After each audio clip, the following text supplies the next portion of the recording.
At the age of 23, I was $22,000 in debt. 0 credit cards, no credit score. Future wasn't looking too bright. Fast forward 2 years, and now at 25, I am out of debt, multiple credit cards, 750 plus credit score, and well on my way to building wealth. At the conclusion of this video, you are going to have the same tips and tricks that help me begin building healthy credit and in turn, building wealth. I totally get it, guys. Credit cards can be scary. And if you don't know what you're doing, they will cripple your ability to build wealth. They allow us to spend carelessly in the short term and then face consequences in the long term if we are not careful. And that is why in this video, I have 5 credit card tips to help you build healthy credit and in turn, build wealth. I don't want to waste any more time, guys. Let's check it out.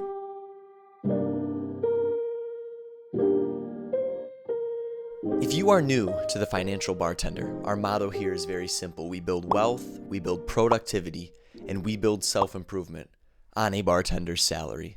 Those other channels that require that 6-figure income, nah, we don't do that here, guys. And as always, if you are enjoying this content, please consider subscribing to the channel. We would love to have you here. Tip number 1 is to use your credit card like a debit card. When you purchase with a debit card, the transaction is over right there. It pulls the money right out of your bank account. There is no balance that builds up. There is no statement that comes at the end of the month. Basically, you are only able to spend what you have. Now, am I saying that you need to pay off your credit card balance after every single purchase? No, I'm not saying to do that. What I am saying is keep an eye on your finances. Make sure you are only spending what you have. Do not start making purchases that you know you can't afford right now. That is how late fees build up. That is how interest builds up. That is how you cripple your ability to build wealth. Tip number 2 is take advantage of sign-on bonuses.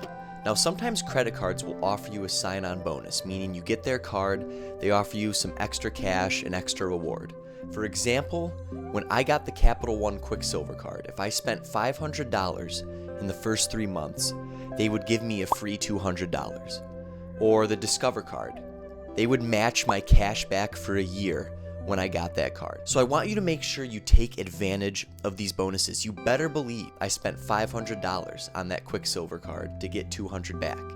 And you better believe I use my Discover card whenever possible, knowing that I would have that cash back match at the end of the year. What you don't want to do is get a credit card that has a really good sign-on bonus and then not utilize that and not receive that reward back. And another thing I want to say too is don't just get a credit card because it has a cool sign-on bonus. We want to make sure the cards that we get have utility and value for us moving forward. I don't want you to just get a stack of 10 credit cards because you wanted the sign-on bonus and now you don't use any of them and they're just sitting there. That's not going to do anybody any good. My third tip is to utilize multiple cards. I want to give an example here. Let's say I have one credit card and that has a $2,000 available balance. If I spend $1,000 with that card, my credit utilization is at 50%, and credit utilization is an important factor in your credit score. 50% is viewed as a high number. So even though I might pay that off on time and I absolutely have the money to spend that, spending $1,000 out of my $2,000 available credit is gonna bring my score down a bit because a 50% utilization rate is high. Now, let's say I utilize multiple cards and I get a second credit card. And this one has an available balance of $3,000. Now between the two, I have $5,000 available.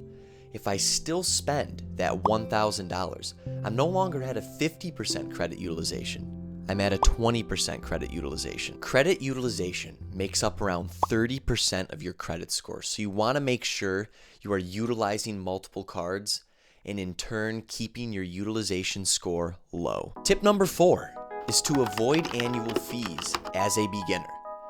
Some credit cards have what we call an annual fee, which is almost like a membership fee. Each year you pay a certain amount to be able to use that credit card. Now, over time, if a card has value, it's totally fine to have an annual fee. But as a beginner, when your focus is solely on building credit and paying on time and in full, you don't want to be worried about also paying an annual fee. We're trying to get the basics down right now. For example, the American Express Gold Card has an annual fee of $250. Now, down the road, that might be something that is useful for me.